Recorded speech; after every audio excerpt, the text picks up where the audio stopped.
How we doing?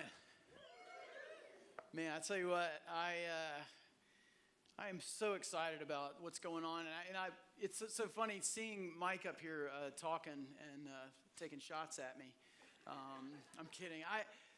Mike represents so many people, Mike and Jody both, of a long season of faithfulness in the church, and it's humbling to be a part of a church. You realize over time there's not like specific figures in the church that matter more than the others. It's this thing that God does over time, and it's amazing. And just the amount that Mike has shouldered, but also a lot of people that you probably don't know that are on our finance committee, our elders, our staff, leadership, lead anchors, over the years and recently. I mean, there's been a wonderful, exciting, but difficult and very busy season for us.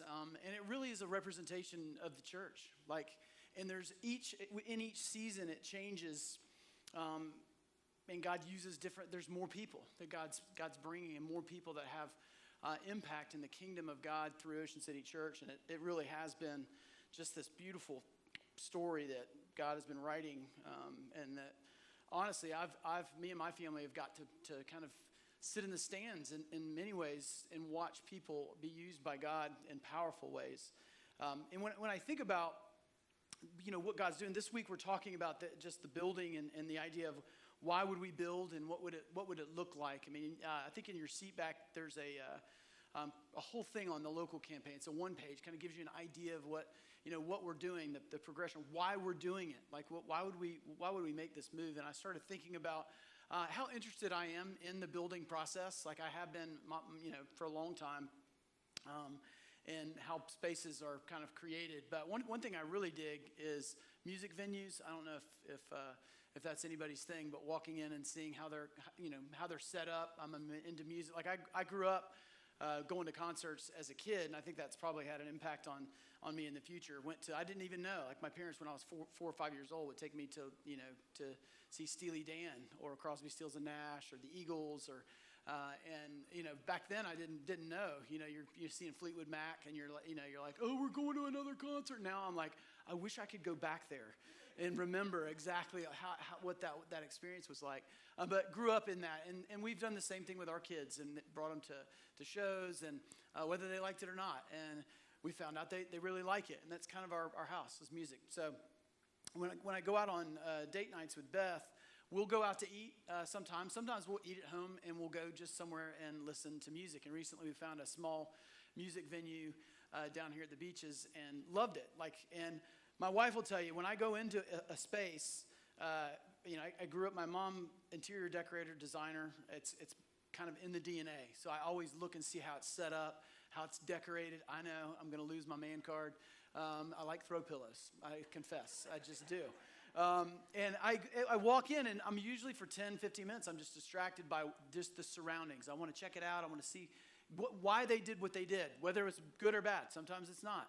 And I'll walk in, and this place had I noticed a couple of things right away. One, there was just a vibe. You know what I mean? 2025 word, vibe. Had good vibes all around. And it was so well thought out. Like everything, there was things subconsciously you'd experience in there. Like there's something about this place that I knew. I was looking at it. I was like, that's why, they set it up or put this over here or hung these here or had it kind of arranged this particular way.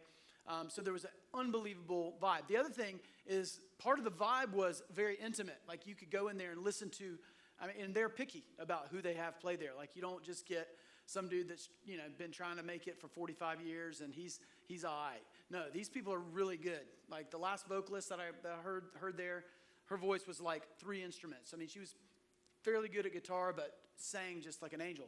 But then you can interact with the artist because it's an intimate environment. Sometimes there's 5 people in there. Sometimes there's 15 people in there. And so it's super intimate. But the third thing that I thought about goes back to last week. I talked about gospel localism versus classic, or what we know as traditional localism. And there's some negative things with localism. And I became a traditional local person. I just thought, I hope this place doesn't get ruined by people. That was kind of my like I just was thinking, do you notice that I haven't told you what the place is yet? It's my traditional localism, not wanting you to go ruin it. But I think we do that. Like when I think about church, it's like when you find a home or when you find a place where you belong and become an insider, we forget so quickly what it was like to be an outsider. And as a healthy church, I think one of the dangers is that we start to arrange the furniture for ourselves instead of set the table for others. And as I've met with people a lot since just over this last year, just either for pastoral reasons or just when I'm sitting down with people and talking to people about the upcoming project and what we're doing, lots of positive, people are very positive and excited, but I always like to ask, what are you nervous about? Like what would be, if you were going to come in and be a naysayer, what would you say? And a lot of it would be, we're going to lose something. Like in a move, because we've been in this intimate space like this, we've been worshiping together. There's just some like Sundays where it's just special. Like there's something about coming into this room right here in the Central Business District. We're a very not transient church. We're very local because a lot of people walk here, ride golf carts here, or it's just it's a beach church, and some of that will be lost when we grow. I'll quote some of these. If we grow, we'll lose the intimacy. If we expand, it will get, quote unquote, too big. And then things like, it'll be sad because I won't matter as much. Here, I know when I serve in a smaller church, in a smaller environment, everything matters more. If we move, it won't feel like family anymore. And so I've been thinking about that in terms of like building. I think there's always things about when you think about, churches are just about buildings. You hear all the stuff, or every time you go to church, it's about just expanding so they can buy another light or another fog machine or another whatever in the big church. And there's kind of that thought process of why do it this way? Why continue to grow? Why not go back to house church environments? And I'm not against. I think God uses all different types of churches of all different sizes. But for who we are and what God's doing currently in our church, He has a mission and a vision for us. And what I've found when I think about the idea of building, and you think about who God is and how He operates in His nature, that God is a generous builder. God is a generous builder. Like God is sent from not just what we read in this text. In Ephesians 2, if you've got your Bible, I want to walk through this. God's building a home. He's using us all, irrespective of how we got here. He's speaking of the church, but He's speaking of the church universal, but He's also speaking to the church at Ephesus.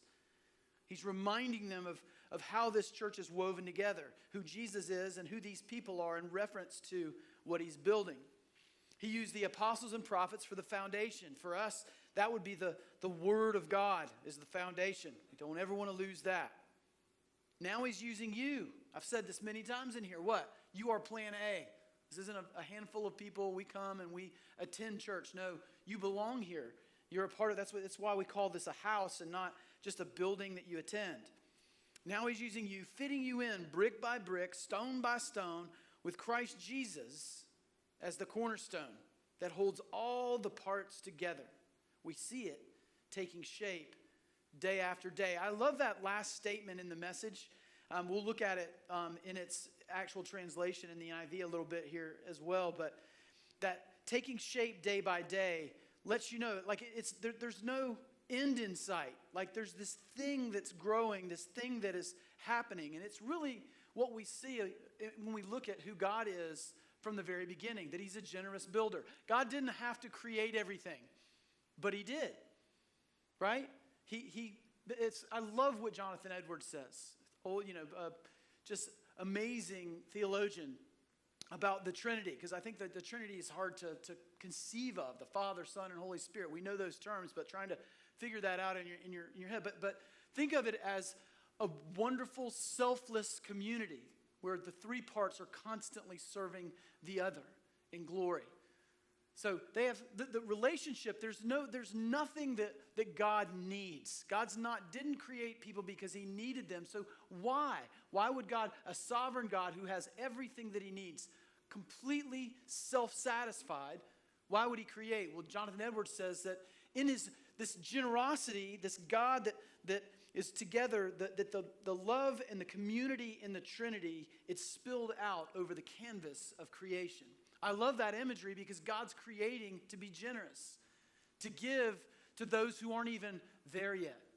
And I think about that in my mind, how God is a generous builder. When you think about creation and you read even Genesis, or you read the psalmist, say the sun, the moon, the stars, he set them in place. Everything that we know that is beautiful and good, God created it, including you. Colossians 1.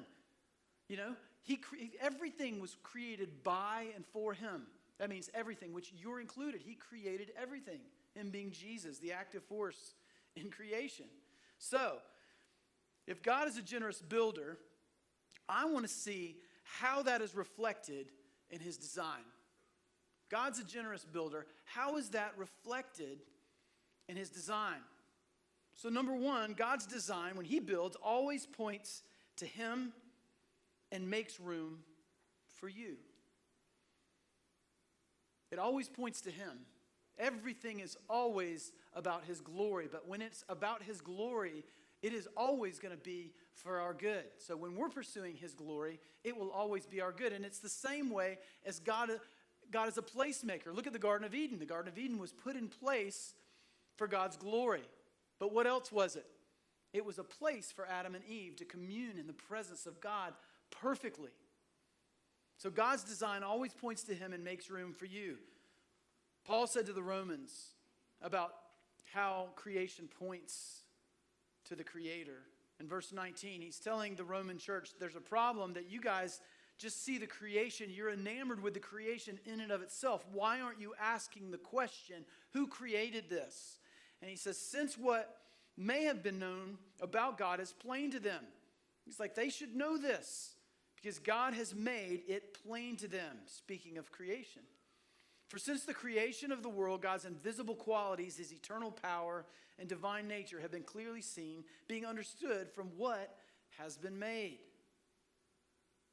Paul knew God's intent in much of how creation operates. I don't think God just created everything and just wanted to fold his arms and stand back and go, I'm pretty good.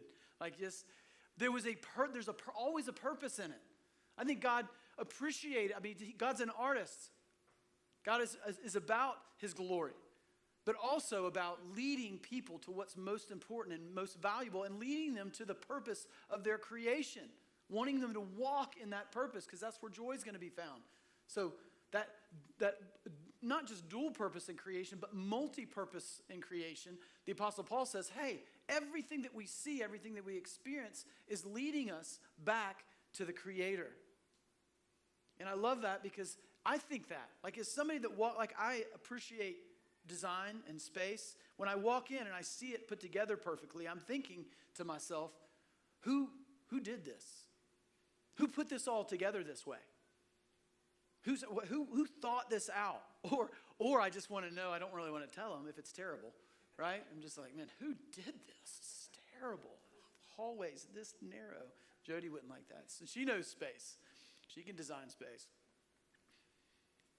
The Apostle Paul knows that we do that. We walk outside. If you're at my in-laws' farm and all the lights are off and I walk outside, it's a clear night.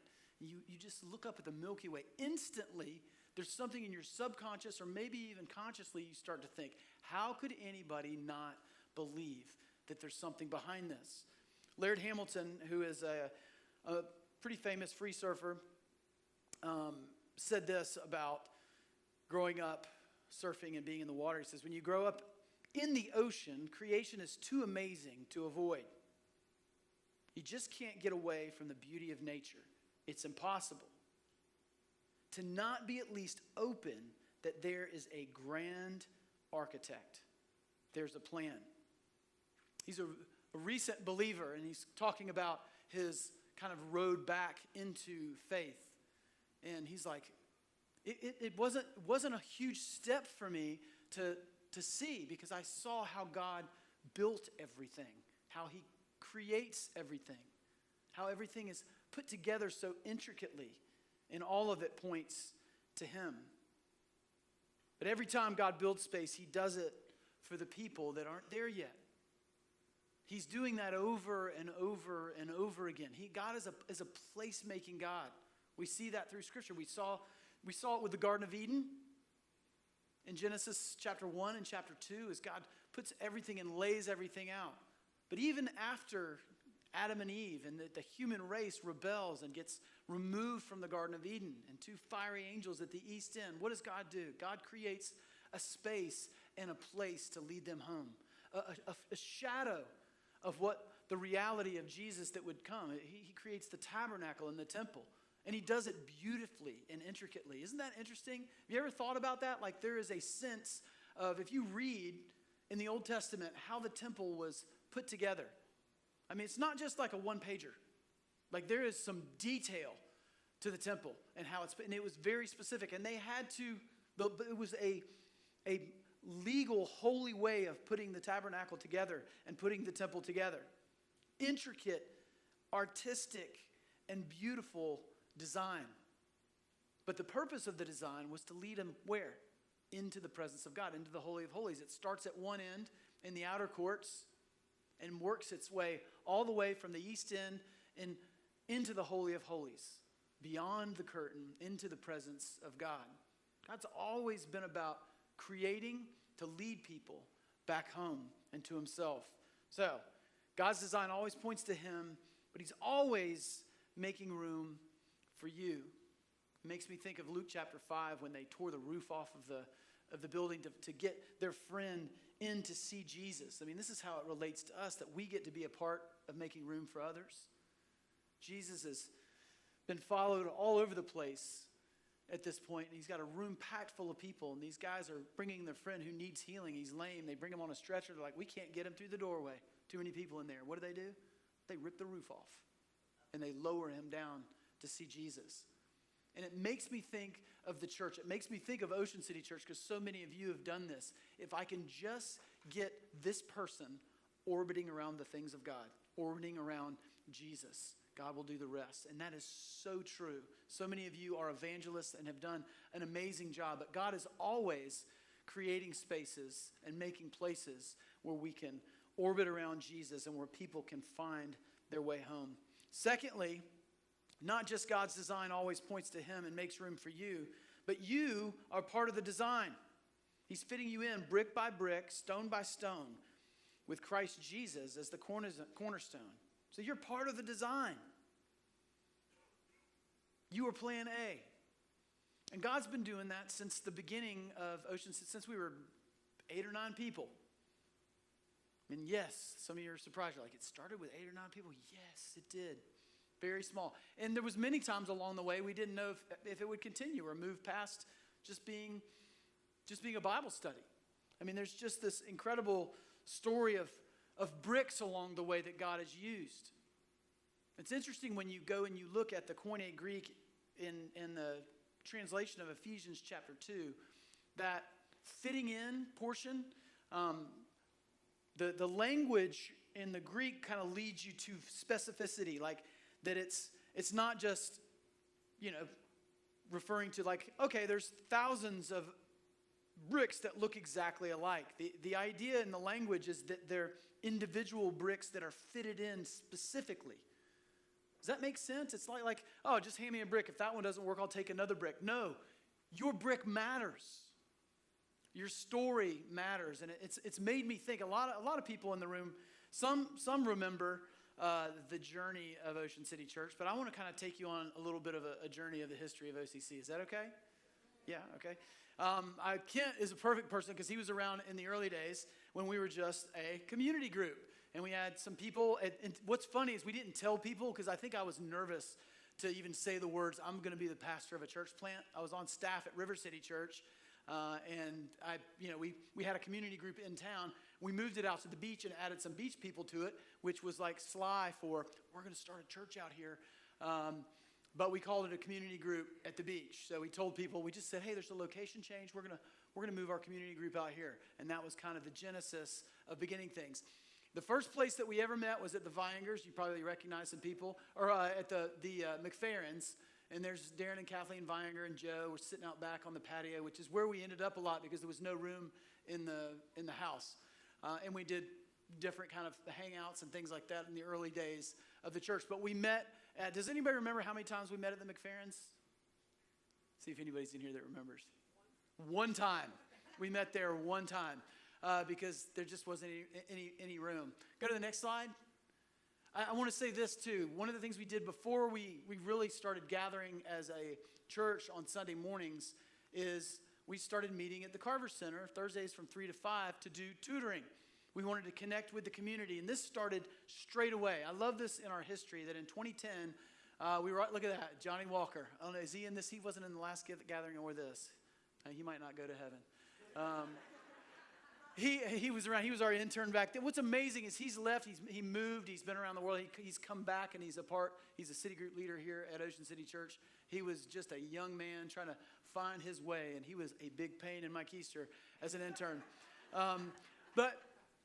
But what God did as he kind of connected us with LaToya and the Carver Center, we relationally, those are our friends, and we're still doing ministry there to this day. And I think that's such a foundational thing. The story started there, and God's been kind of building that ministry and allowing new people. Maybe some of you are there on Tuesday. I think they do it on Tuesdays. Tutoring and doing the same thing. It's been an amazing thing in that community, a great way to get connected. This I just thought was funny because me and Gerald Tiano, he leads worship here sometimes. He's like my ambassador of Quan. He's been around since the early days. Everywhere I went, Gerald went, and vice versa. That's Gerald actually in the picture, posing, being cool with his beanie.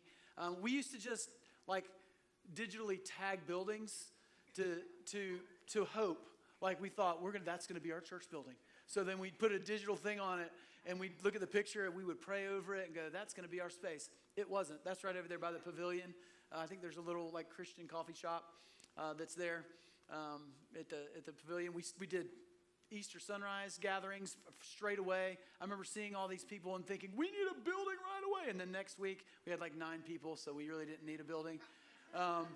And then we had to move because the McFerrins lasted for a day.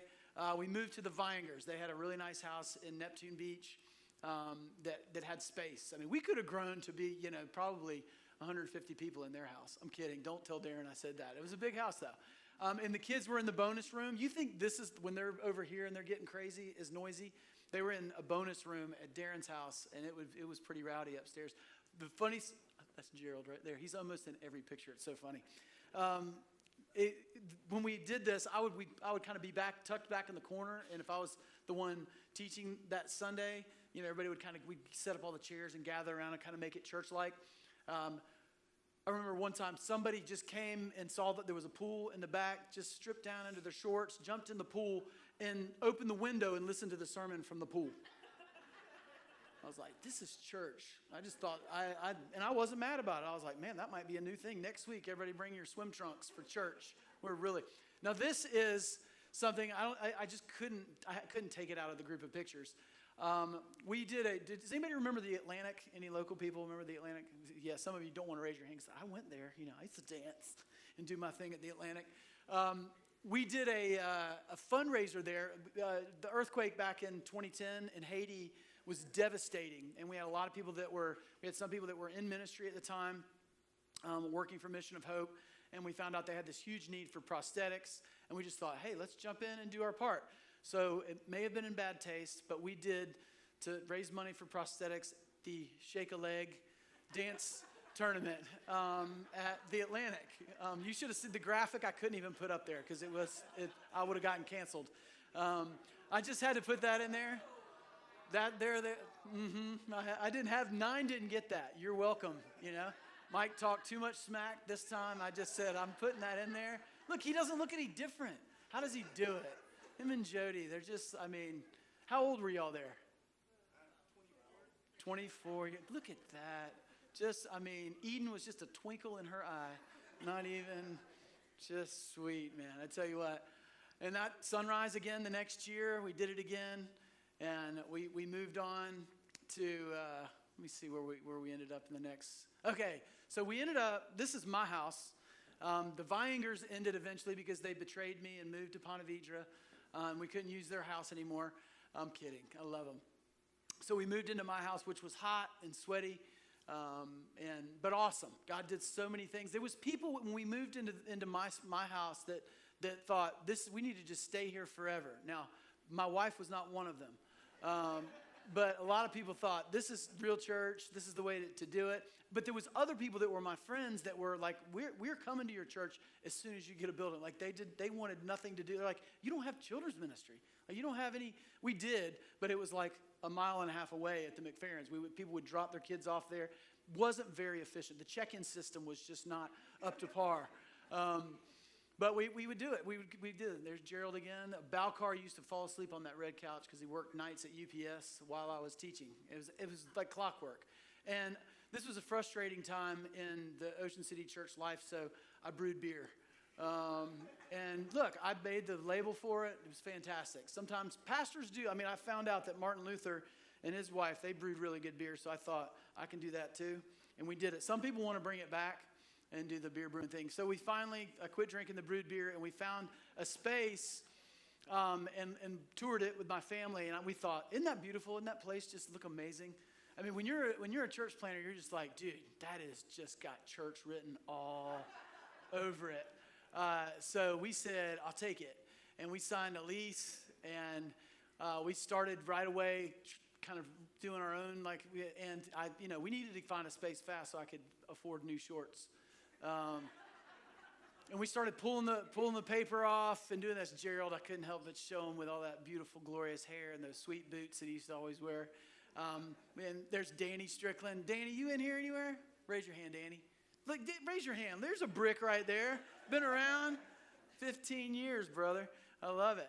That was our first sound system. Yeah, that's why you have to donate, people. That's right. $4.5 million is going to that. That's what we turned it into. Look at that. Turned out nice, right? Took a lot of work and a lot of bricks. And then I think Aaron Walsh is leading worship there. And we loved this space. I mean, it was awesome. I remember just thinking, God's doing something here. And God did. There was so many different things. I think about this gathering in particular. This was early on, not long after we moved into this space. Brett Wintrow, which some of you may not know, he always sits up here at the 9. He came in, was not a Christian. In fact, he came in and we were a little worried about him because he was just angry. Dude was angry. He cried and would be angry, but he had just lost his fiance in a car accident a week before he came to church the first time.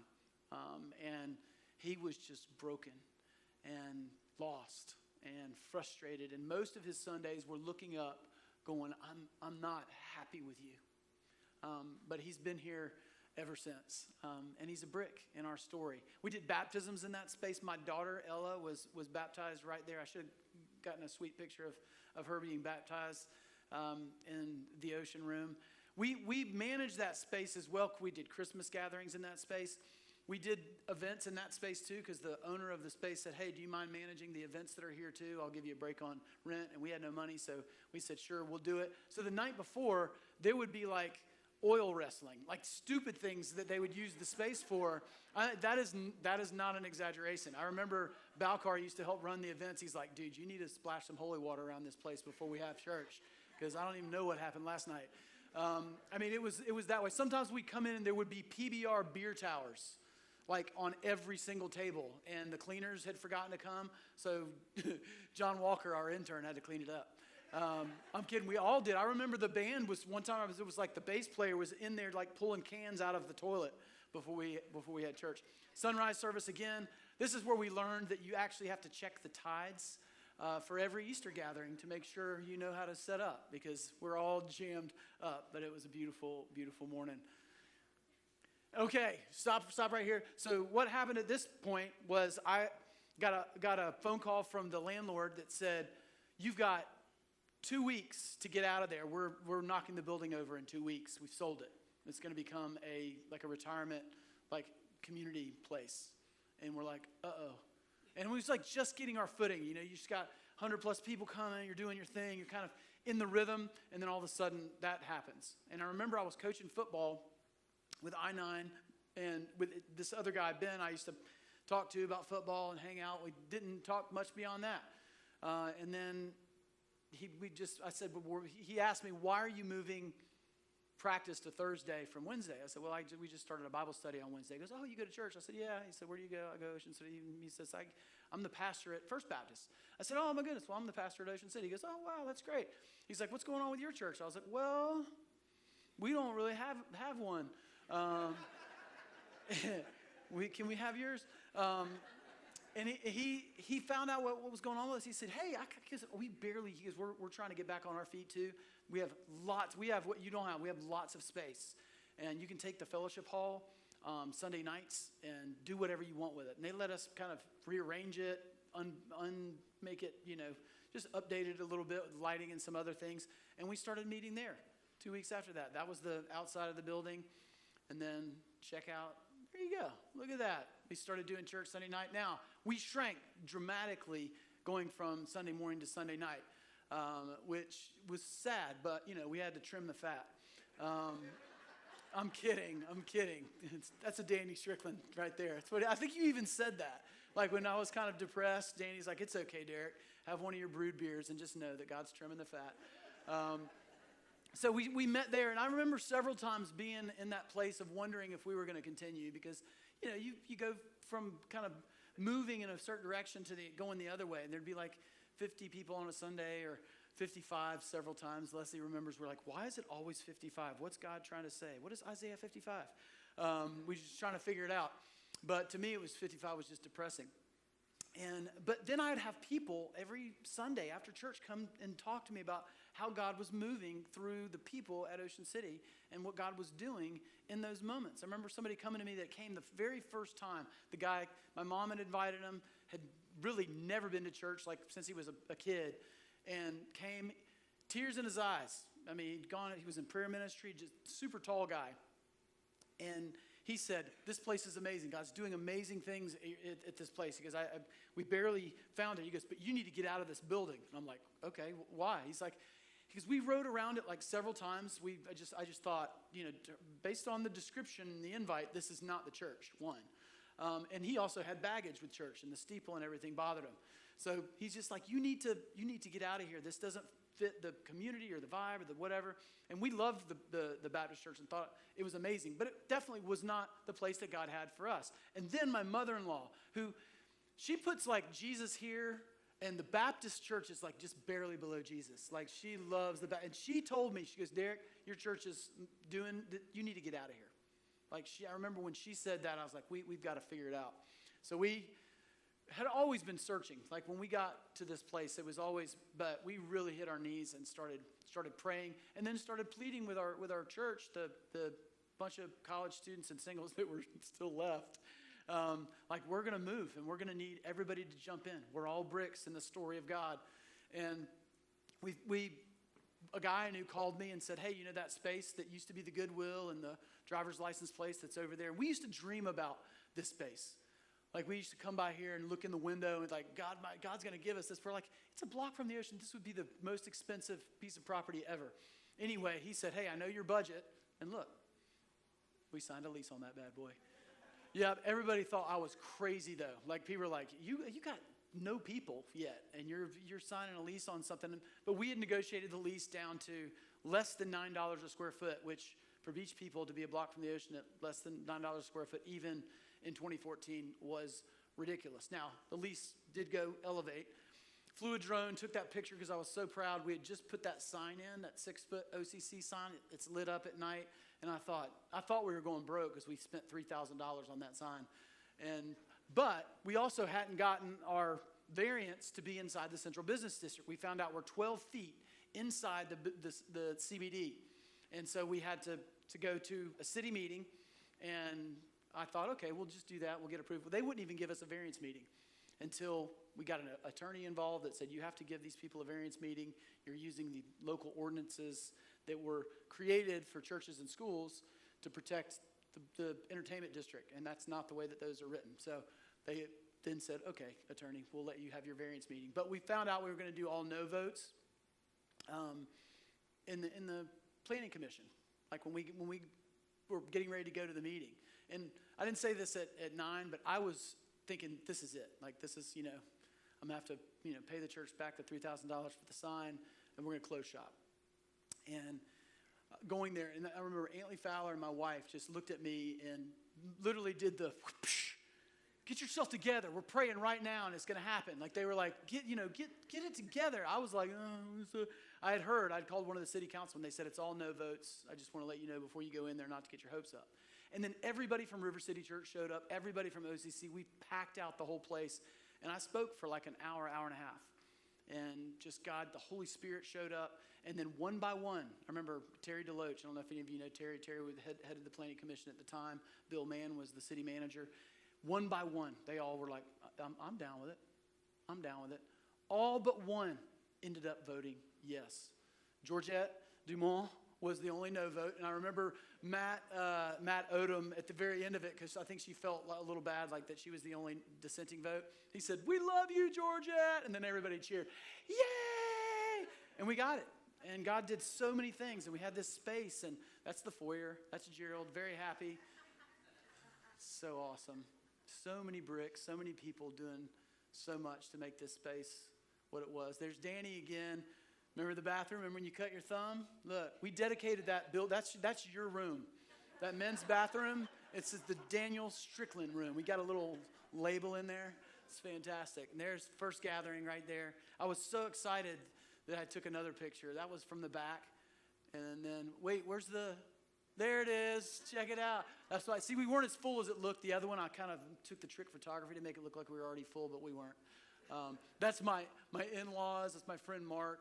That's my sister-in-law, Suzanne. That's Lauren Crockett's mom.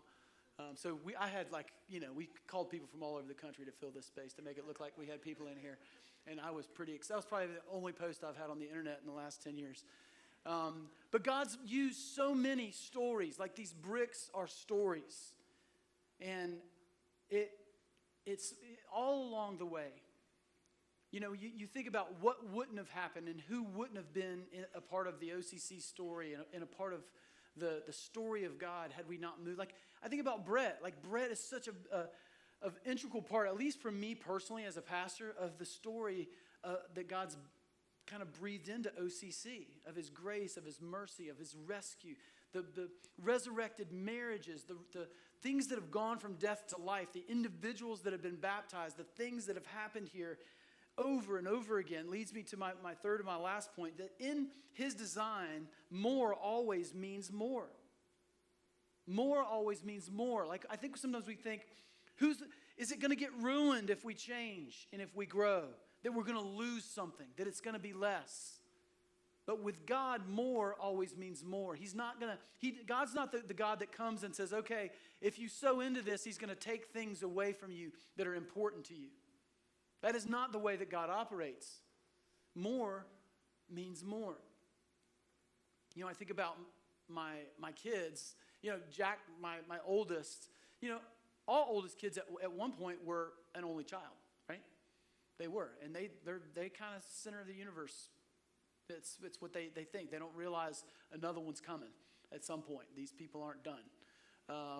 And it's when they realize something, they can't quite grasp it. I've got all these pictures of Jack, that's the cute little, I'm a little brother, and he knew the gravity of it. Like, none of them were him smiling. Like, he's just like not down. Like, that was the way him. I got a picture of him walking into like the birthing suite at St. Luke's, and he's just like looks like mortified. Like, my world is over. Like, it's gonna change. But fast forward, and I see all my kids as adults. I think my daughter's in here somewhere. When I see them together, none of them, I know 150,000% that more means more. It didn't ever mean less. And I know some of you are only children. No knock on that. We need stand-up comedians, creative people that had lots of time on your hands to be very good at things. Like, because the rest of us, we're getting slapped around by older brothers and sisters. And you've got a whole new set of brothers and sisters right here in this room. But it's never less. It's not less, it's more. And as we move, as we're not just arranging the furniture for ourselves, but we're setting the table for the people that aren't even here yet, God's going to bring more to you. And God's going to bring more to me. I think about the people, it's always been more. We moved in this space. One thing that somebody said to me before there's like, you should do borrowed space, like First Baptist, all that. You'll be able to give more to missions. And I thought about that. I was like, yeah, if we don't ever have to pay for a lease or, build to do a build out, spend $4.5 million or whatever you got to build to do, we could just export all that cash overseas to church planters in Africa, to church planters in the Middle East. People are, why we need to buy lights and speakers and all that stuff. And that's a great question. But we moved in here, and within a year, 14, 15 months, I had to go back and check, we quadrupled what we ever gave in Groundswell Ministries to missions, to our partners. Quadrupled. And then it exponentially went up every year since then. When we established roots and said, we are going to be faithful, this is going to be our community, we're going to dig down deep, we're going to disciple people, we're going to do community groups and city groups in this community, guess what happens with generosity? It was just like instantaneous. More in the economy of God means more. More than, like Mike said, Ephesians chapter 3, more than we could ask or imagine. If we hadn't moved from each phase, I think of all the people. Think about the people in this room that wouldn't be here. And we just said, if Antley and Beth wouldn't have stopped me in the driveway of the city building and said, get it together, man. Don't you believe that God can do miracles? The Bretts that are in the story, Shelly and Rob, Shelly's our children's director. Dan and Vanessa didn't come. Dave and Sarah and the Sarmac tribe. So many of you, so many things have happened here. So many baptisms just have exponentially increased every year. More and more people have claimed that they're not ashamed that Jesus is the one that saved their soul. And there is no other story I want to be a part of. We all get to be bricks. It's not we all have to be. He's a builder. He's a space maker. And he faithfully uses our stories to make more room for others to experience what you've experienced, to lead more and more beyond the veil. He's always pursuing. You matter. I think that's where I want to land today, is that you matter. I don't know, like everybody's story's different. And I think sometimes as we grow, that can be the thing. Like, oh my gosh, with 500 people, 1,000 people, 1,500 people, you'll matter less. No, it's never the economy of God. I remember when we moved with Ocean City or River City Church. We moved from downtown, the City Rescue Mission, which was a vibe, and we moved to Southside, and it just kind of changed the whole trajectory of the church. But it was a growth move. And I remember we were doing ministry downtown with the least of these. It was in District 9. We called Street Corner Ministry. You'd pray. We had a medical clinic and a bunch of other things. So we were bringing people to church. Like we had a ministry that brought all the people from District 9 into church each Sunday, and they wanted to be there. And I remember a friend of mine brought a girl she had met who was a prostitute or was going to bring this girl who was a prostitute and had just come off the street to church. And she did not want to come. Her life had changed, but she didn't feel like she belonged in church. She felt like too dirty, don't have anything to wear. Came up with every excuse. And my friend said, no, you're going. We're going to figure it out. It doesn't matter what you wear. Nobody really cares. And she's like, no, it's church. I got to wear something nice. So she finally decided she would come.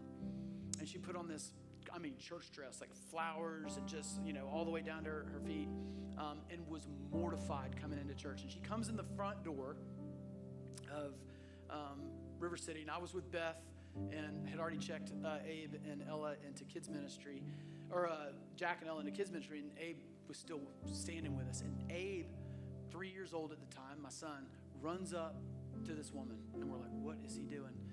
And he grabs her dress, he looks up at her and goes, you are so pretty, and your dress is beautiful.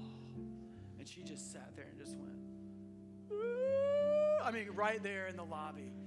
And for those of us that knew her story, it just was like one of these moments where it's like God knew all the pieces, was weaving all the, even little Abe got to be a brick in the story of God, in her redemption and God bringing her from death to life in Jesus. You matter. You matter. There's nobody that's on some other scale. God's in relentless pursuit of you. He never stops coming after us. And he wants to lead you to a place that you can call home. Let's stand.